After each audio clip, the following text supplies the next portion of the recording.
जनता ये समझ नहीं पा रही है कि मैं वोट देता हूं लेकिन वोट मेरा कहां चला जा रहा है। अगर जनता ये चाह रही, उसकी आकांक्षा है कि उसका वोट कहां जा रहा है उसको पता हो, तो ऐसी परिस्थिति में अगर ईवीएम से वोट नहीं जनता चाह रही, पार्टियां नहीं चाह रही, विपक्ष नहीं चाह रहा है, तो आखिर जो सत्ता पक्ष के लोग हैं उनका ईवीएम से प्रेम क्यों है? पहली बात, ऐसी क्या बात हो गई कि हम 25 साल पीछे जाना चाहते हैं? मैं लिरिकल नोट पे शुरू करना चाहता हूं। जब जीते तो ईवीएम के करे जयकारे, जब हारे तो ईवीएम को कोसेंगे सारे। 90 चुनाव हारे फिर भी राहुल बाबा के सहारे, परिवार बचाने के चक्कर में बने संविधानिक संस्थाओं के हत्यारे। वायनाड में ठीक, जेके में रॉकिंग, झारखंड में परफेक्ट है ईवीएम ऐसे बता रहे, हरियाणा महाराष्ट्र में ईवीएम गड़बड़ है प्यारे। सब मिलकर राहुल को बचा रहे, बेचारी ईवीएम का क्या दोष कोई तो समझा रहे। ये बेचारी ईवीएम कैसे गड़बड़ हो जाती है सिलेक्टिवली अजीज खान जी, और इनका तो बस चले 25 साल क्या, ये तो 1300-1400 साल भी पुराने पीछे ले जा सकते हैं। अजीज खान की एक ये करामत हो सकती है। दूसरी बात, अजीज खान जी बोल रहे हैं जनता चाहती है ईवीएम में वोट कहां गया ये बता रहे। अरे भाई, बैलेट पेपर में कहां जाता था, डिब्बे कौन लूट के ले जाता था, वो जनता देख रही थी कि सामने लूट रहे हैं। ये ईवीएम में आप पहले ये बता दीजिए, आज सुप्रीम कोर्ट ने भी बोल दिया है कि जब जीतते हैं तब ईवीएम के नजर उतारते हैं, ऐसे नजर उतारते हैं, और जब हारते तो ईवीएम को कोसने लग जाते हैं। ये कैसे हो जाता है? मतलब ये उत्तर प्रदेश का जो 2024 का नतीजा था, ये मानते कि नहीं मानते? ये तेलंगाना का नतीजा मानते नहीं मानते? कर्नाटक का नतीजा मानते नहीं मानते? सबको बैलेट पेपर पर कराने का पहले पेपर पे लिख के दे दीजिए, स्टैम्प पेपर पे नाविका को लिख के दो कि मैं तेलंगाना और कर्नाटक का री इलेक्शन चाहता हूं बैलेट पेपर पर। नहीं, वहां पर नहीं बोलेंगे। आखिरी बात, ये देखिए संवैधानिक संस्थाओं का अपमान, यही इनकी पहचान। ये प्रेसिडेंट का भी कल अपमान किया राहुल गांधी ने, बैठ गए जब वो खड़ी थी, जब वो बिना नमस्कार किए निकल गए। कल सुप्रीम कोर्ट ने बोला कि बैलेट पेपर पर छोड़िए, अब ईवीएम पे होगा, ईवीएम ठीक है, तो सुप्रीम कोर्ट की नहीं मानते, ये संवैधानिक संस्थाओं की नहीं मानते, जुडिशरी की नहीं मानते। बेचारे चंद्रचूड़ जी ने स्मिता प्रकाश को इंटरव्यू दिया, बोला कि ये ऑपोजिशन वाले जब इनके हिसाब से केस हो तब तो ठीक होता है इलेक्टोरल बॉन्ड का, और कोई केस इनके खिलाफ जाए तो बोलते नहीं नहीं सुप्रीम कोर्ट बिका हुआ है जी। और आखिरी बात, ये हेवायर इकोसिस्टम से अपना पीछा छोड़ो, पिंड छुड़वाओ अपना। 5 लाख वोट अधिक है, पता है वो 5 लाख वोट क्या निकले? Postal ballot. Aziz Khan ji, haywire के चक्कर में आपके वायर तार सारे जो है वो निकल रहे जनता से। अपने भीतर देखो क्या गड़बड़ है, ईवीएम को छोड़ो, बख्शो ईवीएम को, अपने भीतर की गड़बड़ी देखो।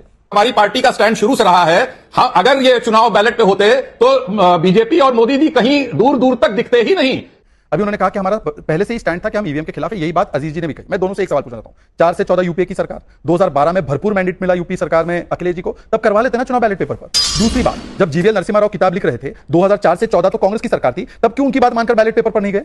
आप ईवीएम पर क्यों अड़े रहे उस समय पर? तीसरी बात, राजीव गांधी का वीडियो वायरल हो रहा है, आप चला लेना अगर आप चला सके तो, वो बैलेट पेपर का भी खिलाफ बोल रहे थे। मतलब ये दरअसल बैलेट पेपर हो या ईवीएम हो, आरजीबीसी है। आरजीबीसी का मतलब कुछ और मत समझना, राहुल गांधी बचाओ कमेटी है। राहुल गांधी बचाओ कमेटी मतलब ये गांधी परिवार को कैसे बचाना है? जब बैलेट पेपर पर हो तो उसको कोसो, ईवीएम पर हो तो उसको कोसो। अरे भाई, कोसना उसको नहीं है, कोसना अपने आप को। 90 चुनाव हार गए पर उस पर कुछ नहीं बोला। दिक्कत ये है, इस बात को आप समझिए सबसे पहले कि ईवीएम से जिस तरह लगाव बीजेपी को है, निश्चित तौर पर दिक्कत है।